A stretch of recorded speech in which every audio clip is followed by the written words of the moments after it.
has been underscored by the US military leadership, more recently by Commander CENTCOM General Kurilla. Leadership exchanges are on the rise, as evidenced by May 2025 ceasefire between India and Pakistan.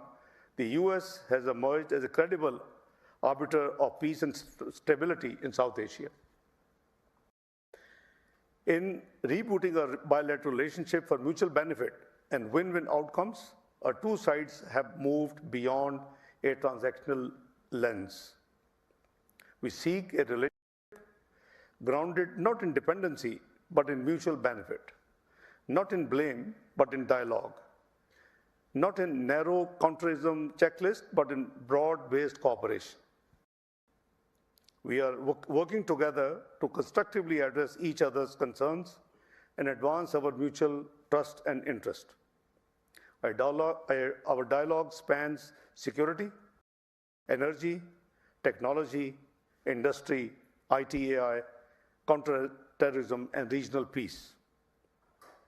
Our economic ties are ascendant. We are working constructively to finalize a trade deal soon. Dear friends, ladies and gentlemen, we value our economic partnership with the United States. We see trade, not just aid, as the future. The United States is the largest single country destination for Pakistani exports. Our cost-effective and quality textiles and apparel ensure keeping costs low for the households. This industry is also an example of a great partnership. Not many are aware that Pakistan is the second largest buyer of US cotton, contributing to the well-being of US farmers. Pakistan seeks better market access in the US. On our part, we are working towards granting greater market access to the US products in the large Pakistani market.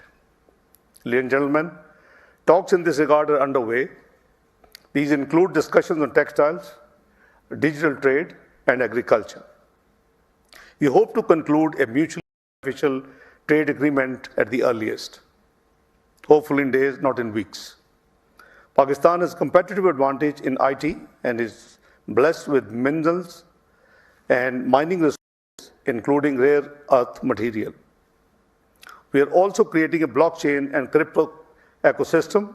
We welcome US investments, especially in energy, mining, technology, and startups.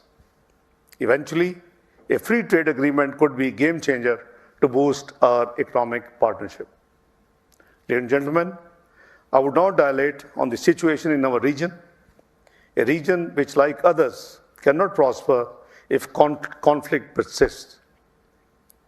On Tuesday this week, I presided over a UN Security Council session on strengthening peace and security through multilateralism and the peaceful settlement of disputes. Incidentally, you will be happy to note that after quite some time, the Security Council found a consensus resolution on the topic, which has been very rare in the current environments in the last 2 years. Jammu and Kashmir remains a close dispute between Pakistan and India. At the heart of this dispute lies adherence to the UN Security Council resolutions, reaffirming the right of self-determination to the Kashmiri people. India has illegally usurped this right for 7 decades and continues with this tyrannical occupation. India's unilateral actions in August 2019 were illegal and unilateral. Its actions to change demographics of this disputed region in contravention of the international law, including the Fourth Geneva Convention, are surely not acceptable to anyone who believes in justice, security, and peace. India uses the terrorism bogey to mislead the world and malign Pakistan. This is what happened on 22nd of April this year, when India instantaneously blamed Pakistan for the Pahalgam incident. The India-Pakistan standoff this May, sparked by a familiar pattern of escalation and mutual distrust, brought the region dangerously close to the brink. Once again, crisis diplomacy, back-channel communications, international engagement, particularly from the United States and friendly countries, played a critical role in de-escalation. We are thankful to President Trump, Secretary Rubio, and his team for facilitating the ceasefire between India and Pakistan. We are committed to sustaining it. Unlike our neighbor and its leadership, you won't have heard any political rhetoric saying that this is a temporary, we are going to roll out the real one. No, we believe in peace, and we never escalated as a first mover. We only acted both in the skies and on the ground in self-defense as per the Charter, Article 51 of the UN Charter. But we cannot and we must not continue to rely on luck and last-time interventions. What we need is a sustainable architecture of peace in South Asia, an architecture in which the United States, as a global power and historic partner to both nations, can play a constructive and stabilizing role. Pakistan does not seek conflict with any of its neighbors. Our vision is not rooted in rivalry, but in regional connectivity. And you have just seen that just on 17th of July, after efforts of 2 years, I visited Kabul, where Uzbekistan, Afghanistan, Pakistan signed a railway connectivity project known as Trans-Afghan Railway. Our vision is not rooted, as I said, in rivalry, but in regional connectivity, in trade corridors, energy partnerships, climate resilience, and cultural exchange. Regional peace, however, will remain elusive until all parties, including India, commit to a dialogue and dispute resolution in good faith and under international norms. The new normal which India tried to establish has been buried between 7th and 10th of May. The claim of supremacy, the claim of hegemony, the claim of net security provider are just gone. In this regard, I want to underscore the importance of credible, continued US engagement.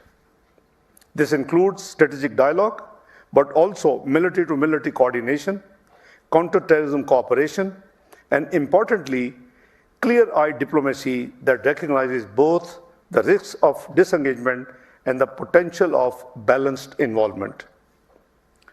Dear friends, ladies and gentlemen, the relationship between the United States and China is the most consequential in the 21st century. Cooperation between the two could help lift millions out of poverty and augur well for global development and prosperity. Conflict, on the other hand, would prove disastrous for the entire world. China is our strategic partner and the United States is our long-standing friend. In the past, we have played the role of a bridge between the two great nations, and we stand ready to do the same if called upon. Our foreign policy is not a zero-sum game. We hope to see friendly relations between the US and China and do not wish to embroil in bloc politics. A stable Afghanistan is in our vital interest. We want an Afghanistan that is peaceful, inclusive, and sovereign. However, the threat of terrorism from Afghan soil is real and the biggest threat to Pakistan's security. While on 19th of April this year, after 4 years of almost stalemate between the two countries, I visited for a day. We discussed politics, we discussed trade, we discussed economy, we discussed refugees, we discussed everything under the sun. And the decisions were made public instantly after the meeting, and both nations heard live. You'll be glad to know, whatever I committed 19th of April, everything has been implemented so far. That led to the confidence, and that led to the signing of the Trans-Afghan Railway project on 17th of July, when I visited for 4 hours Kabul, just for this purpose. We continue to urge interim Afghan government to fulfill their anti-terror commitments. We have no ask. We want to fully cooperate. It's a neighbor. We have centuries-old relationship. We have almost same culture. So the only thing is that their soil should not be allowed against any country, but to talk of Pakistan, for terrorist activities. This is the only ask. We are deeply concerned, by the way, by the violence in Gaza with loss of over 58,000 innocent lives, predominantly women and children. And now we are watching, last few days, the hunger issue. We call for an immediate ceasefire, durable peace, and rebuilding of Gaza. A two-state solution is the only path to lasting peace.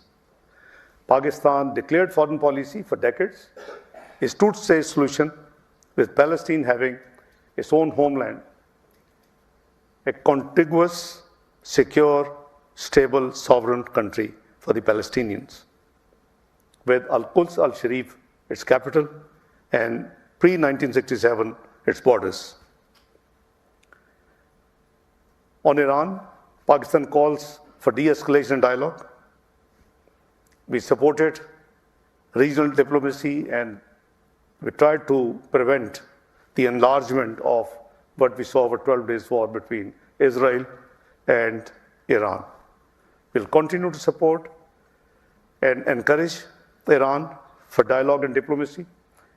And I believe, again, as a neighbor, we are performing this as a duty, not as an obligation.